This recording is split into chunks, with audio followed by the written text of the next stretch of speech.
각각의 여종의 말에 너의 말이 옳다 라는 말을 하여서 부인으로부터 핀잔을 들을 정도로 작은 일에 대범하였던 인물입니다. 황희정승이 유독 심하게 다루었던 인물이 있었는데 그것이 바로 김종서입니다. 김종서는 당대에 뛰어난 인물인데 왜 그를 구박하십니까? 하고 물었습니다. 안녕하십니까? 오늘은 황희정승과 김종서라는 주제입니다. 황희정승은 세종대왕 시절에 18년 동안이나 영의정을 지냈을 정도로 세종대왕의 절대적인 신임을 받았던 그런 명재상입니다. 그는 종의 자식이 수염을 잡아당겨도 웃었다는 일화를 남겼을 정도로 후덕하였던 인물입니다. 그리고 여종들끼리의 사소한 다툼에 대해서 각각의 여종의 말에 너의 말이 옳다라는 말을 하여서 부인으로부터 핀잔을 받았을 정도로 작은 일에는 대범하였던 그런 인물이기도 합니다. 그러한 황희정승이 유독 심하게 다루었던 인물이 있었는데 그게 바로 김종서입니다. 김종서는 그의 별명이 대호, 그러니까 큰 호랑이라는 별명에서도 알 수 있듯이 무척이나 강단이 있는 인물이었습니다. 그는 체구는 작았으나 기상이 높고 담이 컸습니다. 여진과 싸움에서 승리하고서 잔치를 벌이고 있는 도중에 옆에 놓았던 항아리가 날아온 화살에 의해서 깨지는 걸 보고도 놀라지 않고 태어나있다는 그런 일화를 남겼을 정도로 웬만한 일에는 놀라지 않았던 담이 컸던 인물입니다. 한편 세종대왕은 그에게 육진개척을 명령했습니다. 그래서 김종서는 육진을 개척합니다. 그래서 두만강 유역에 우리나라의 영토가 그때 거의 확정되게 됩니다. 그만큼 우리나라의 영토를 많이 넓혔던 것입니다. 김종서가 육진을 개척했기 때문에 그를 무신으로 생각할 수도 있습니다. 하지만 그는 문과의 급자였던 인물이기도 합니다. 한마디로 그는 문과 무를 겸비하였던 그런 인물입니다. 그러한 김종서도 긴장했던 인물이 있는데 그가 바로 황희정승입니다. 어느 날 회의 때 병조판서인 김종서가 비스듬하게 앉아있는 것을 본 황희정승은 지금 병조판서가 앉아있는 자세가 바르지 못하니 위자가 잘못된 모양이다. 당장 위자를 고치도록 해라 하고 지시하였습니다. 그 말을 듣고 김종서는 깜짝 놀라가지고 자세를 바로 했습니다. 그의 등에는 식은땀이 났는데 나중에 김종서는 자신이 육진을 개척했을 때도 이렇게 놀란 적이 없었다라는 그런 말을 남겼습니다.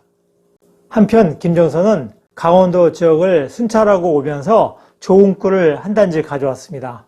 그래서 병사를 시켜서 황희정승에게 선물로 주었습니다. 그러자 황희정승은 나라의 녹봉을 받는 병사를 사사롭게 심부름꾼으로 쓰다니 그것은 잘못된 일이다 하고 크게 호통을 쳤습니다. 또한 황희정승을 비롯한 여러 정승들이 일을 하다가 보니까 식사 시간이 되었습니다. 그러니까 김종서가 아랫사람에게 시켜서 음식을 준비하도록 했습니다. 그런데 황희정승은 고맙다는 말 대신에 관리들을 대접하는 것은 조정의 예빈씨가 맡아서 하는 일인데 왜 자네가 월권을 하는 것인가 하고 호통을 쳤습니다.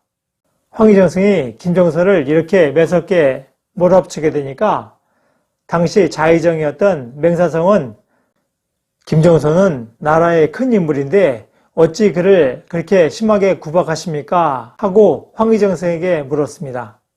맹사성은 고려 말에 충신이었던 최영 장군의 손녀 사위이기도 했던 인물입니다. 근데 그가 워낙에 뛰어난 인물이었기 때문에 최영 장군의 손녀 사위였음에도 불구하고 그를 죽이지 않고 조선시대에서도 그를 죽용하였던 것입니다. 그러자 황희정승은 김종서는 나라의 큰 인물이요. 하지만 성품이 거만해서 자중하지 않으면 나중에 큰 낭패를 볼 것이요.